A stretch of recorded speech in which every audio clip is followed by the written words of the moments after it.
Bonjour, nous allons aujourd'hui parler des batteries. Vous avez ici trois types de batteries. La batterie à électrolyte liquide, la batterie AGM et la batterie gel. C'est quoi la différence entre les trois? La différence c'est que cette batterie à électrolyte liquide, c'est une batterie qui est chargée liquide et elle tend à disparaître. Pourquoi? Parce que c'est une batterie à entretien. Il faut l'entretenir tout le temps. Il faut tout le temps vérifier le niveau d'eau.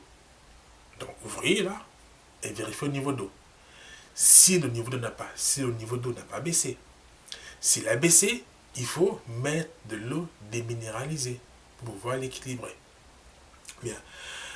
En plus, ce sont des batteries qu'on peut décharger qu'à 20%.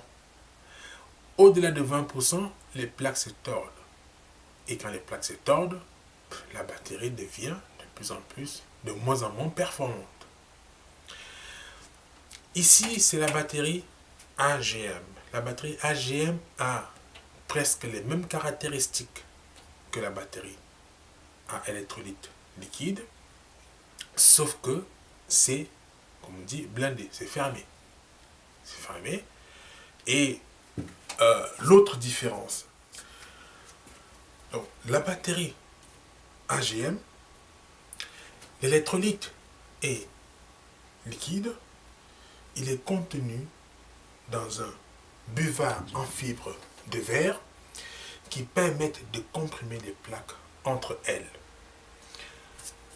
Elle est plus performante que les batteries classiques de capacité identique, car les ions circulent mieux dans ce type d'électrolyte.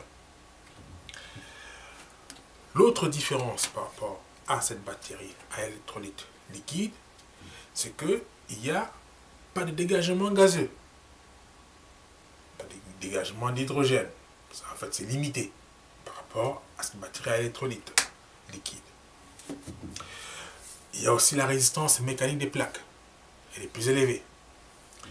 Donc, la batterie gel.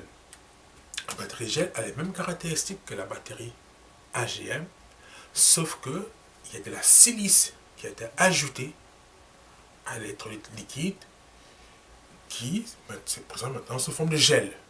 Donc, si cette batterie tombe par terre et se casse, il n'y a pas écoulement d'eau. Alors que si celle-ci tombe par terre et se casse, il y aura écoulement d'eau et c'est dangereux. Cette batterie gel supporte des cycles de charge et de décharge. L'inconvénient, c'est quoi? C'est que les électrons se déplacent moins bien que dans les batteries AGM. Mais, par contre, les performances sont presque identiques. Les plaques aussi sont plus épaisses dans les batteries gel. Et l'autre gros avantage, c'est qu'elle peut rester 3, 4, 5 jours déchargée. Alors que là, s'il reste 3, 4, 5 jours déchargés, les performances de la batterie seront, elles seront moins performantes. Donc, voilà la différence entre les trois types de batteries. Celle-ci tend à disparaître au profit des batteries AGM et des batteries gel. Sur le marché, la batterie gel est plus chère que la batterie AGM. Dans l'utilisation quotidienne, comme batterie de démarrage, la batterie AGM est plus adaptée pour démarrer, par exemple, une voiture, un camion. Comme batterie de servitude, les deux sont mieux adaptés parce que la décharge de ces deux batteries peut aller jusqu'à 80%.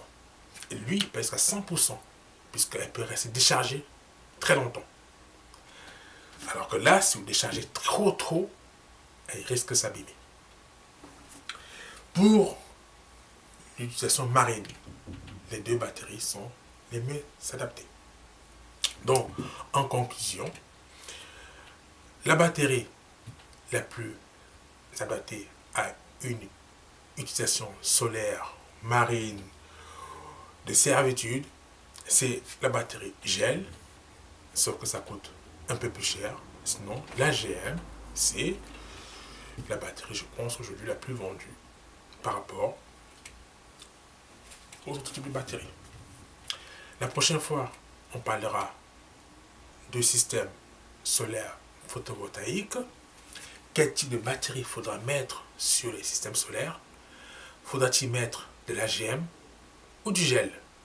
Sachant que les batteries à être liquides, c'est fini.